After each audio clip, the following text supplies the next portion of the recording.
Nation, what is up? We're back with another video, and today I'll be reviewing all the new DC Comics for the week of September 21st, 2021. Now, this was the week of Fear State. I feel like this is actually the week that got the ball rolling for the events. We have Batman and 113, Fear State Part 2. We got Catwoman, number 35, a Fear State tie-in. Another tie-in in Nightwing, number 84. And then, yeah, we had Batman the Detective, which that wasn't Fear State related, but it was another Batman comic. Speaking of more Batman, Batman The Adventures Continue, Season 2, number 4. It was like almost all Batman this week.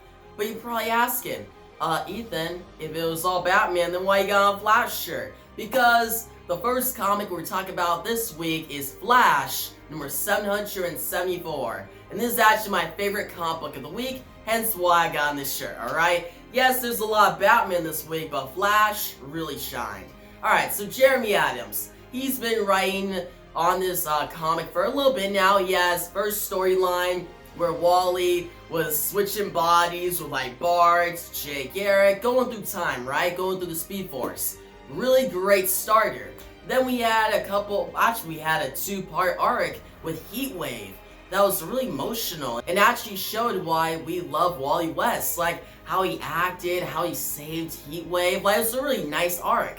But this issue, guys, issue number 774, it's a very standalone issue, but it's my favorite issue that Jeremy Adams has written this run yet. Like, this issue was amazing. Basically what happens, we got Wally West. He takes his daughter Irie to a dance. But turns out that dance, everybody's knocked out, right? And they're all going through nightmares because this new villain named Dr. Nightmare has shown up to cause some chaos. Now, it's a very simple story. Wally and Irie, they team up to take down Dr. Nightmare, and they eventually use like Irie's imagination to beat Dr. Nightmare. But by the end of the issue, you just see Wally interact with his daughter, and they have a dance in Paris, and it's really nice. Now, the ending does suggest some big things will be happening in the coming issues, with like this sword hitting the earth, and now all these bad guys. Something crazy is gonna happen. I'm excited for it. But this issue was just so well done. Seeing Wally and Irie team up, like Irie was great in this issue. I was about to say episode. This issue, like she was just hilarious, and she added a lot of charisma to the issue, added a lot of excitement, and just seeing Wally with his daughter against now a big villain. Dr. Nightmare is very obscure. I don't even know actually, has he shown before? I think he was just created for this issue, but still, he was menacing and he fit the role perfectly. So yeah, guys, my favorite comic of the week. If you've been enjoying this Flash run, then definitely check out this issue. Now, getting into Fear State, we got Batman, the 113, Fear State Part 2, and this issue was unfortunately boring. Alright, I wasn't a big fan of this issue. Now, I'm gonna do pros then cons. Pros, the artwork. The artwork by Jorge Jimenez is really phenomenal. Like, he's one of the best artists at DC, so it's expected, right? But he always finds a way to exceed expectations. Like, I really like his artwork in this issue. It looks dynamic, it looks clean, and there's like one image where like Batman is jumping down, you see the city of Gotham behind him, and it's just dope. But what sucks is, I feel like Jorge Jimenez is wasting his time. I wish I saw his artwork on more better series, because this issue was not really written well. James Tynion is really spreading out the story. It feels like this arc, this Fear State arc, was supposed to be kind of small, maybe 3 issues, but then DC was like, nope, we gotta make it events, because every storyline in Batman now has gotta be events. And then James Tynion was like, oh, really? Okay, I'll just, double it. Make the storyline extra long. So now we're technically 3 issues into Fear State with Alpha starting out and then part 1, now part 2, but we really haven't gone anywhere. Like, all that happens in this issue is we find out some connection between Ghostmaker and Scarecrow, which was kind of interesting, but kind of not worth the wait at all. But then we also have more chaos in Gotham. We go into Batman's mind. Wow, we haven't seen that before. Like, we see it many times before. And actually, this time it's kind of more generic. And what doesn't make sense is all we find Ghostmaker's memory in Batman's mind. Like, there's a couple things that just don't make sense. And a couple times I'm like, I'm getting lost. I'm not really interested. And there's maybe certain parts in the issue that I didn't get, but if I was more invested, I would understand. You guys get what I mean? Like, if I'm more invested in the story, then I'll easily understand it. I'll be like, oh, this is awesome. But no, I'm not invested. Like, I like Scarecrow. I like the idea of him taking over Gotham, making everyone be in fear, making this guy Simon Saint's whole magistrate program go bad direction, Peacekeeper 01 going crazy. Okay, cool. But that's where it stops. Like, we haven't gone anywhere in a while now, and this story needs to pick up the pace. If it doesn't, then it's just going to be another event that everyone's going to forget about, and a waste of time for us Batman fans to read.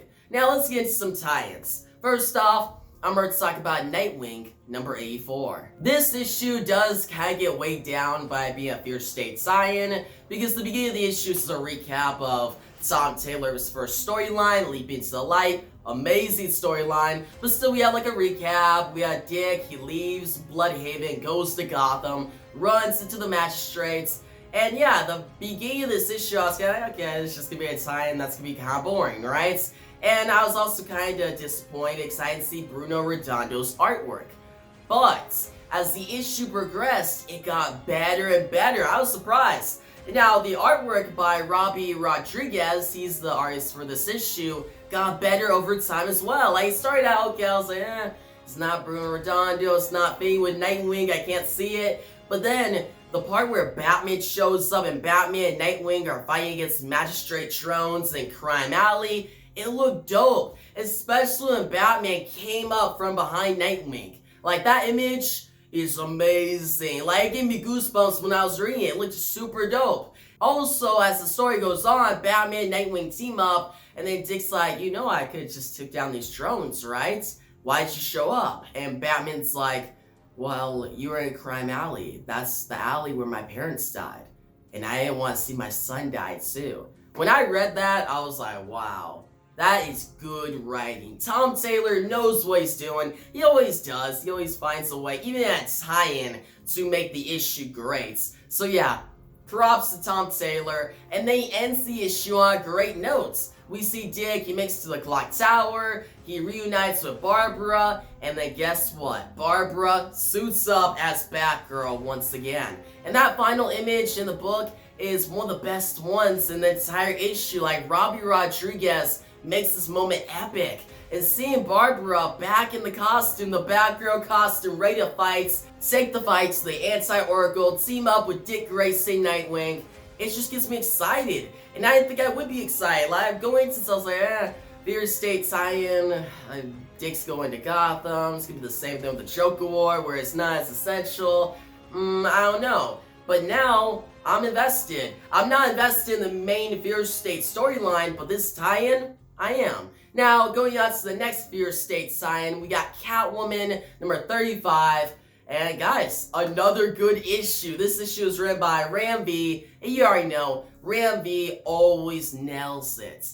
And if you haven't been reading this whole Catwoman run, I highly recommend it. Like, this is probably one of the best Catwoman runs of all time, in my opinion. Like, it's written so well. Father Valley, the villain right now, is dope. But this issue catches you up to speed, alright? It's not like you have to read all those issues. No, you can jump into this issue and enjoy it. But the beginning catches you up to speed and makes you interested in that run if you're not reading it. But for me, I was reading that, I'm like, okay, cool. We see where Father Valley went. We see Selina's like mindset or mental states. And then we take a quick trip to like Killer Croc, Clayface, Shazam, which is really cool. Seeing them take down magistrate robots.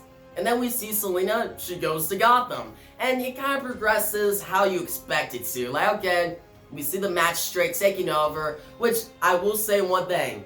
Ram V depicts the magistrate so well. I'd say this is the best depiction of the magistrate. There's like a double page spread. It's actually the one that has the credits.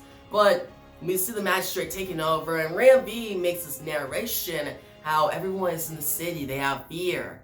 And they're watching outside. They're happy they're not thieves. They're happy they're not doing bad things. But they think they're gonna die and they're gonna lose everything. I'm like, wow. James Tynion couldn't do this in the Batman side. Like, that's all he needed to do to make the readers feel like Gotham is in a fear state at that narration in. And Ram V does it perfectly. So yeah, I really like that. But during this issue, we do get appearances from Penguin, Riddler, and Poison Ivy. And those appearances are very cool. I like them. But the issue ends, and we got the Gardener and Harley Quinn. They're coming to Alleytown. You got Selena. She's dealing with the problems. There's a lot of things happening. Now, obviously, this is more of a sad issue, but I enjoyed it. I liked it. And I'm excited for the next tie-in issue that Ram V will be writing. Going to the next new comic book, we got Batman the Detective #5. The penultimate issue of this short mini-series written by Tom Taylor, arts by Andy Kubert. And guys, this issue, it was solid. Now, the wait on it was a little long. The last issue came out 2 months ago, so going into this issue, I wasn't as hyped. I was like, we'll see where this goes. But the issue starts out great. You see Batman contacting all these people, the Alliance of the Bat, you know, and then he goes up against Equilibrium. And the one scene where I think somebody's like, hey, what are you gonna do? And Batman's like, I'm gonna go straight and fight Equilibrium. I'm like, let's go. And you see him crash through the windows. You have like this splash image that Andy Kubert depicts so well. He makes it really epic. And Batman gets down, he fights off, gets the main villain. This girl that we find out later was the other apprentice, you could say, to Henry Ducard. We find out that this girl actually trained under Henry Ducard, then decided to abandon that life, have a family, was living good. But then, one of the men that Batman saved accidentally caused an accident with her, crashed into her car, and she lost her husband and son. And that drove her back into being not crazy, but into that life again, where she's hunting people down, using the skills that she learned from Henry Ducard. And she blames Batman for her family dying, so she's going after him now. She's made this whole Equilibrium adversary that Batman has to go up against. And I like it, it's cool. And the fight sequences in this book are really awesome. There's one shot where Batman, he's trying to rescue these hostages, right? And he tells them, hey, back up. And we see this huge bat truck come through the window in this splash image that I was like, oh crap, this is so cool. Like, it got me hyped. So I was like, I am back into this book. I'm invested again. And the ending, though it's like a kind of small ending, like we find out about that girl, right? But we don't get like a huge cliffhanger. But I don't feel like it needed it. Like, we got a lot of information in this issue, and now it really lets the finale go big. I hope the finale delivers. I think it will. It's Tom Taylor. Why wouldn't he deliver? So yeah, guys, this issue #5 of Batman the Detective. If you've been reading this series, keep reading it, because it's another good issue. Now, going to our next issue for this week, our next comic book, we got Batman The Adventures Continue, Season 2, #4. Now, this issue is titled The Muscle. We see, what's her name? Renee Montoya. Yeah, I forgot her name for a second. I don't know why. But Renee Montoya, she's being hunted down by this one character named The Muscle. He's just a hitman.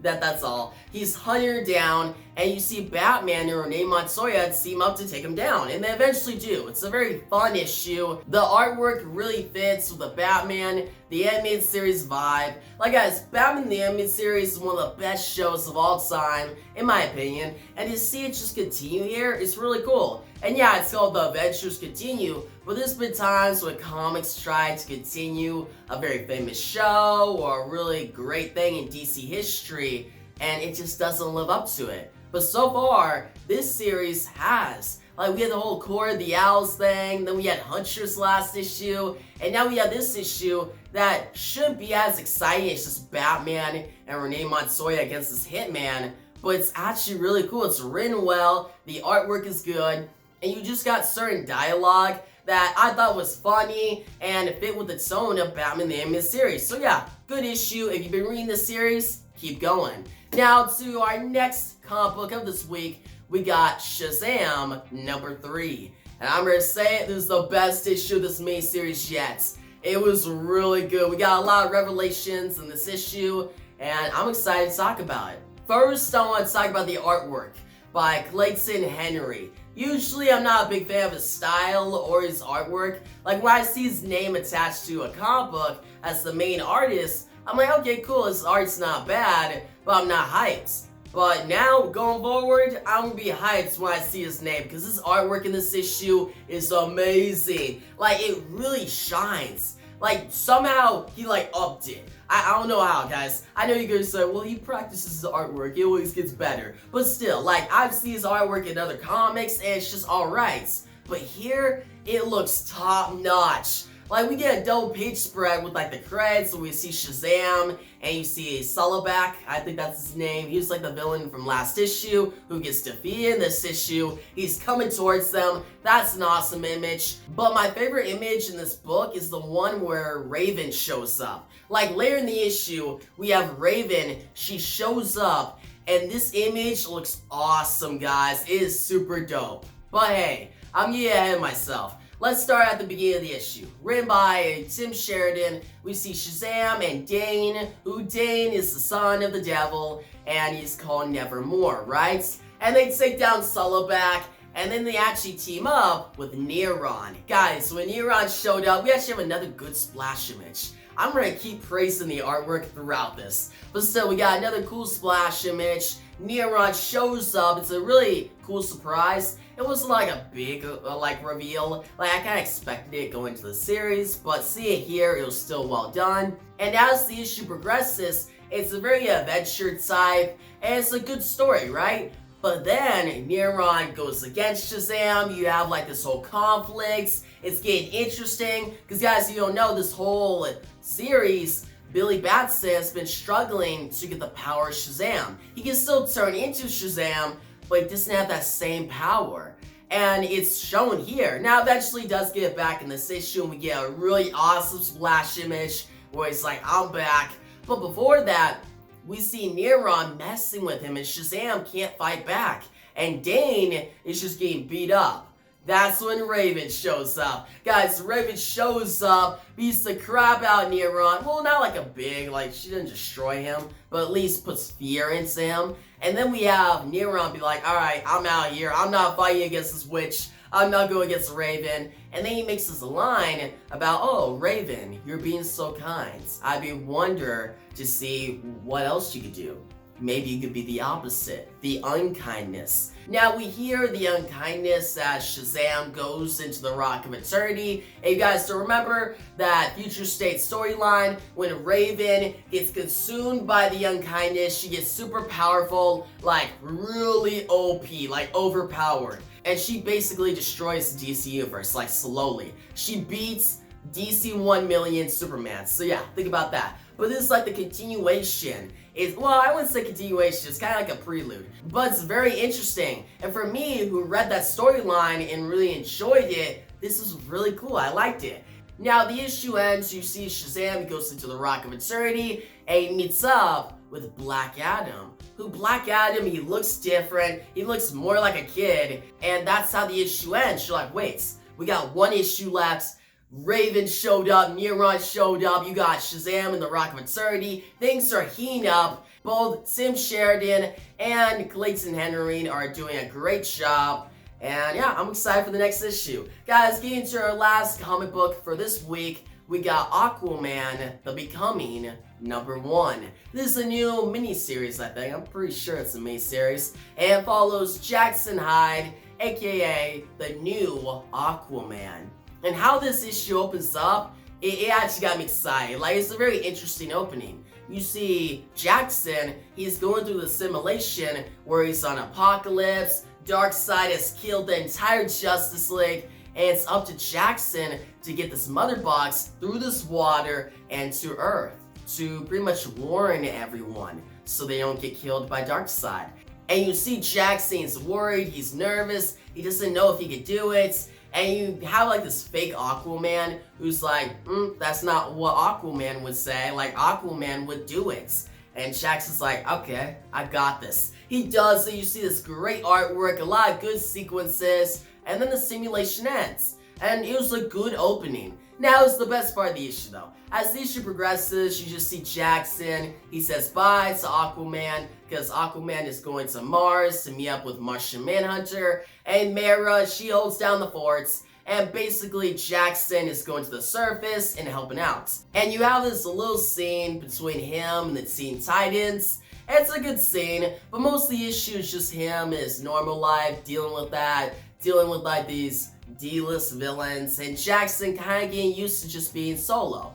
And I'm fine with that, but I was kind of getting lost in it. I was I'm not as invested. The art was really carrying it, because the artwork in this issue looks really good, so even if the story's not holding up, the artwork will keep it going. But then, the ending came. The ending of this issue is built up perfectly, and we get an awesome final splash image that gets me excited for the next issue. So yeah, I was a little lost in the middle, it's kind of boring, but at least they ended the issue on good notes, and now I'm more interested for the next issue. So yeah, if you like Jackson Hyde, if you like Aquaman content, then check out this issue. Now guys, that's gonna conclude my new DC comic book reviews, but guess what? We still got a back haul pull. If you guys don't know what that means, if you're new to the channel, basically I'm gonna take a comic book from my physical copies and show it to you guys. Give like a little pitch. Tell you why you should check out this comic book, and yeah, let's get to it. For this week, the back haul pull is gonna be Superman vs. Muhammad Ali, the deluxe edition. I hope you guys see that cover. It's a great cover. And guys, this comic book has Neil Adams and Daniel O'Neil involved, and it's one of my favorite comics of all time. The cover looks awesome, and the interior artwork is really good.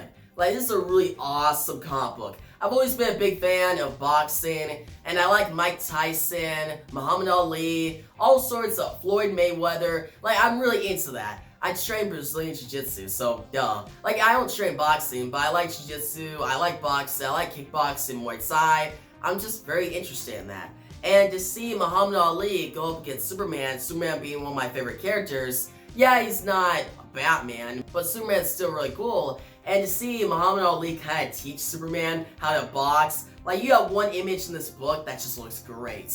You literally see Superman on the floor, Muhammad Ali going back and forth, teaching him, and then later in the issue they team up, and it's great, guys. Like, the artwork really fits the tone of the book, and it gives off like that Silver Age vibe, which sometimes that could be like, kind of ridiculous, but in this case, it's cool. Like, seeing these two legends, one who's in real life, Muhammad Ali, and then Superman teaming up in one book, it's just amazing. And guys, Muhammad Ali is showcased well in this issue. He gets great dialogue, and then we have like this double page spread that I love. It's one of my favorite images in all comics. You see Superman and Muhammad Ali shaking hands, and Muhammad Ali says, "Superman, we are the greatest." And it just gives me chills. Like, it's awesome. Being a comic book fan and a fan in boxing and MMA, I like that. And guys, as this issue continues, like, it's cool. Or this comic book, this issue. But this is actually the deluxe edition. And guys, I found this one weekend. I was at my local comic book shop. Shout out to Samurai Comics. And I was going through just what they had, right? I was like, okay, I'm not getting the new comics. I'm just looking for something like trade paperback. Maybe some, deluxe editions, absolutes, anything I can find, something interesting. And I came upon this, so I was like, I gotta get this. And there's one copy left. I think they had like 3 originally, they said that, but they had 1 copy. I was like, let's go, I'm gonna get this, it's awesome. And yeah, I actually have this in my room. In my room, I have like this little section of comics, and it's like my favorite comics, there's like 10 in there, and this is one of them, guys, so yeah. I'm happy to share this with you. If you ever see this at your local comic shop, definitely get it. Even if you're not a big fan of boxing, it's just such a cool thing to see. To see different genres cross over, and to see Muhammad Ali and Superman fights, and then them join forces and become friends by the end of the book.